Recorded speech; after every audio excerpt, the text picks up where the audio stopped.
Tech and SaaS Sectors, 5 Key Developments, February 11, 2026.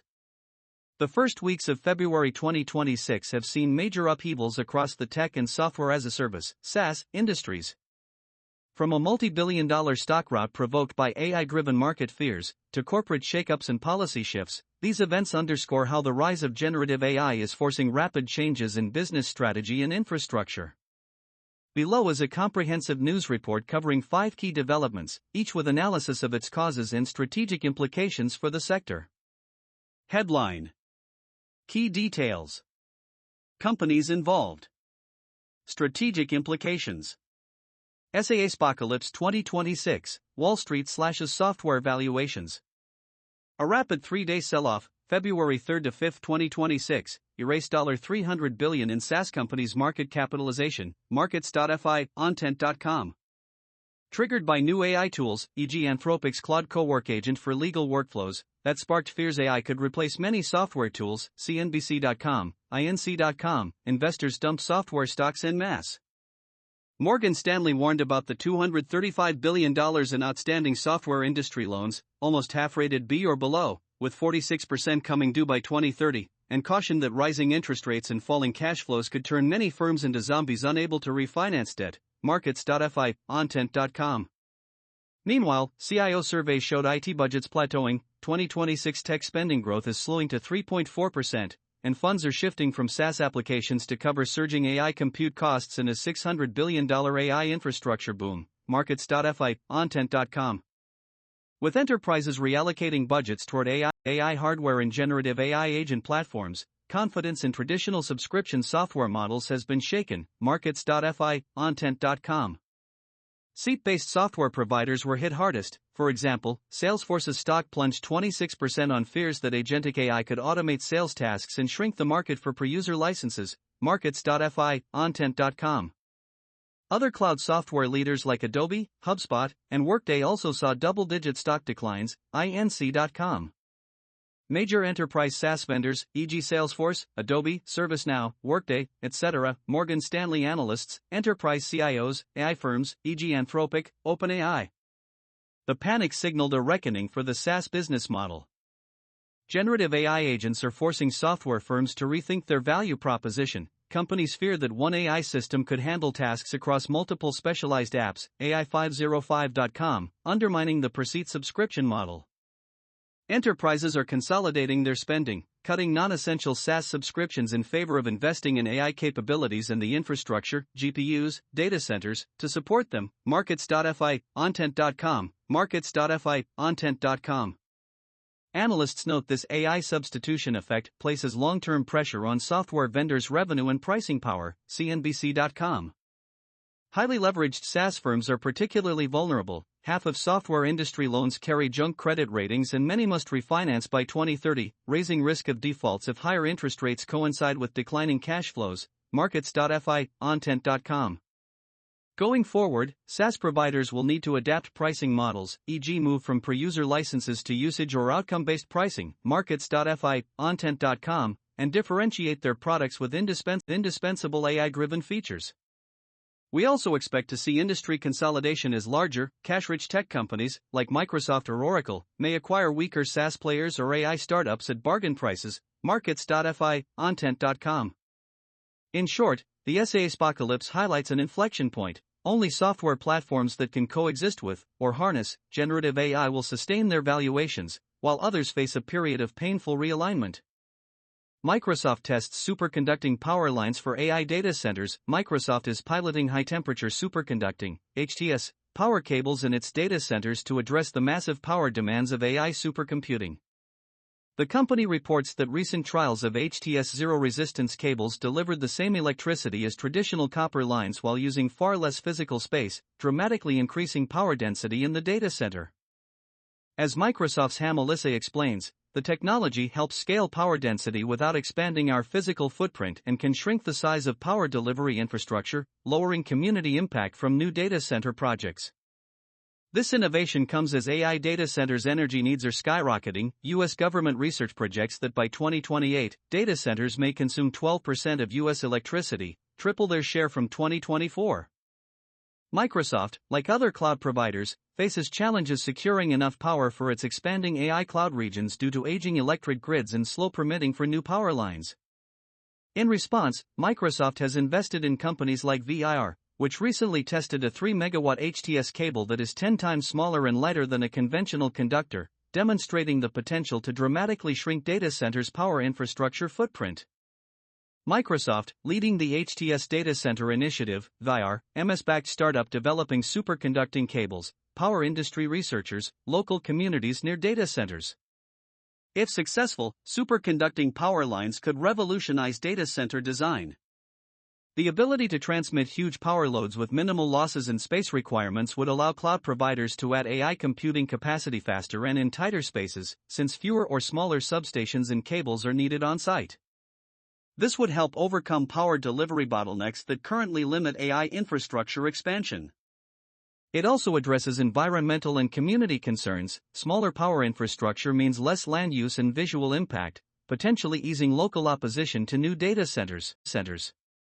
However, challenges remain. High-temperature superconductors are still expensive and complex to deploy at scale, and Microsoft has not announced when the technology will be production-ready. If these hurdles are cleared, power-efficient HTS deployment could become a competitive advantage in the race to build out AI supercomputing capacity, enabling faster growth of cloud AI services. Cybernews.com. OpenAI faces internal shakeup amid shift toward ChatGPT. Several senior figures at OpenAI have departed as the company undergoes an internal reorganization to prioritize ChatGPT and its underlying large language models, LLMs. Under CEO Sam Altman, OpenAI is reallocating resources away from long-term, blue-sky AI research in favor of accelerating ChatGPT's development and deployment, a strategy aimed at maintaining the chatbot's market lead and meeting investor expectations for monetization. Among the recent exits are Vice President of Research Jerry Tworek, model policy researcher Andrea Vallone, and economist Tom Cunningham, all of whom left after their team's non-LLM projects, like the DALL-E image generation and Sora video platforms, were deemed lower priority and saw funding curtailed. Tensions came to a head in December 2025 when Altman declared a company-wide code red, ordering staff to focus on boosting ChatGPT's capabilities, a response to fierce competition after Google's new Gemini model outperformed OpenAI on some benchmarks, and Anthropic's Claude demonstrated advances in coding. OpenAI's leadership insists that fundamental research remains central and continues alongside product engineering. However, insiders report that researchers not working on core LLM projects struggled to obtain computing resources and felt like second-class citizens as the organization doubled down on its flagship product. OpenAI, Sam Altman and executive team, departing researchers, competitors, Google's AI division, Anthropic, OpenAI's investors. The shakeup highlights the shifting identity of OpenAI, from a non-profit-style research lab to a $500 billion-valued commercial enterprise under pressure to monetize its technology. Strategically, this pivot suggests OpenAI is betting on iterative product improvements, ChatGPT, to fend off rivals and fulfill revenue expectations, even if it means slowing some exploratory research. In the short term, this focus may strengthen ChatGPT's capabilities and market share amid the cutthroat AI model race. The risk, however, is a potential brain drain and reduced long-term innovation. Losing veteran researchers and pausing non-LLM projects could leave OpenAI less prepared for future paradigm shifts in AI if they occur outside large language models. Balancing immediate product performance with sustained research and talent retention will be critical for OpenAI's long-term leadership in artificial intelligence. Cryptopolitan.com, Cryptopolitan.com. Workday CEO steps down. Co-founder Anil Basri returns amid layoffs. Workday's CEO Carl Eschenbach resigned on February 9, 2026, less than a week after the HCM software maker announced layoffs of 400 employees, roughly 2% of its staff, as part of a cost-cutting and reorganization plan. Co-founder Anil Basri, who previously served as CEO or co-CEO during 2009 to 2020, has now returned as chief executive for the fourth time to lead a strategic reset of the company. The leadership change follows a turbulent period for Workday. The company's stock price fell about 43% over the past year amid broader SaaS market declines, and an activist investor took a $2 billion stake in late 2025, adding pressure for change. Workday, known for cloud-based HR and finance software, is positioning Basri's comeback as a move to navigate what it calls a defining moment shaped by the rise of AI technologies. In announcing the transition, Workday's board highlighted the need for steady, experienced leadership as the company faces an emerging era of artificial intelligence in its industry. Notably, the recent market rout in software stocks, SaaSSpokenByAI, also hit Workday's shares, reflecting investor worries that generative AI could disrupt enterprise software demand. Eschenbach himself had publicly argued just last month that fears of AI undercutting Workday were overblown, but the board evidently decided new leadership was needed to steer the company through the AI-driven industry transition. Workday, Carl Eschenbach, Anil Busri, board and activist investors, took stake in 2025, enterprise SaaS peers, e.g. Salesforce, Intuit, etc., impacted by AI-driven sell-off. Returning founder Anil Busri's mandate is to stabilize and refocus Workday amid a challenging market.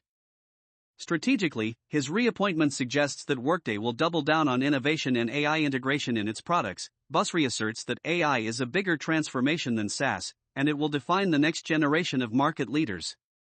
The company is likely aiming to reassure customers and investors that it can adapt to the AI era, for instance, by enhancing its cloud HR and finance platforms with machine learning capabilities, while maintaining growth and operational discipline. The layoffs indicate a drive to streamline operations and reallocate resources to high-priority areas, potentially AI development, in order to improve execution. Under Busri's guidance, Workday will be looking to restore market confidence, address competitive threats, and ensure it remains a leading player as AI reshapes the enterprise software landscape. TechNewsday.com, TheRegister.com, CNBC.com. U.S. to exempt Amazon, Google and Microsoft from new chip tariffs. The Trump administration is preparing to spare America's largest cloud tech firms from upcoming semiconductor import tariffs, aiming to protect critical AI buildouts. According to officials, the plan would grant Amazon, Google, and Microsoft special tariff carve-outs on advanced chips used in U.S. data centers. These exemptions would be orchestrated via the Commerce Department and are tied to investment commitments by Taiwan's TSMC, which is investing $165 billion in new chip fabs in Arizona. In essence, the more TSMC expands its U.S. manufacturing capacity, the more tariff-free high-end semiconductors its American cloud customers can import. The initiative remains under discussion, not yet signed by the president, but it fits into a recent U.S. Taiwan trade framework that lowers tariffs on Taiwanese chip imports to 15%, down from 20%, in exchange for $250 billion in U.S. semiconductor investments from Taiwan. This strategy follows earlier targeted tariffs on chips destined for China and reflects Washington's attempt to onshore chip production without stalling U.S. tech growth. U.S. government, Trump administration, Commerce Department, TSMC, Taiwan Semiconductor Manufacturing Company, Big Three cloud providers, Amazon Web Services, Google Cloud, Microsoft Azure. The proposed carve-out highlights the delicate balance between industrial policy and tech competitiveness. Politically, it's an effort to bolster U.S. semiconductor manufacturing by leveraging tariffs as a bargaining chip, pressuring TSMC to accelerate domestic factory projects. Strategically, it ensures that leading AI cloud platforms can secure cutting-edge chips for expanding their data centers without incurring steep import costs, thus safeguarding the U.S. AI infrastructure boom while domestic fabs are built. However, this preferential treatment for the Big Three could disadvantage smaller cloud providers and other hardware buyers who aren't included, leaving them to bear higher costs from the new tariffs. It may also raise questions of fairness and market distortion. Overall, the move underscores how governments are intervening in tech supply chains, aligning trade incentives with national security goals, to ensure that the race for AI dominance isn't hampered by supply bottlenecks or geopolitical trade tensions. Money.usnews.com, TechSpot.com, Datacenter, Namix.com, Datacenter, Namix.com, TechSpot.com, TechSpot.com. Each of these developments underscores a common theme: the growing influence of AI on technology markets and strategies. Whether through market corrections as AI threatens old business models, massive infrastructure investments to fuel AI capabilities, organizational upheavals to double down on AI products, or policy interventions to secure AI resources, it's clear that the rise of generative AI is reshaping the entire tech landscape. Businesses and governments alike are being forced to adapt quickly, reassessing risks, restructuring leadership, investing in new technologies, and forging international deals to stay competitive in this new era. The events of early 2026 are likely harbingers of further transformations to come. Markets.fi, Ontent.com, TechSpot.com. Sources: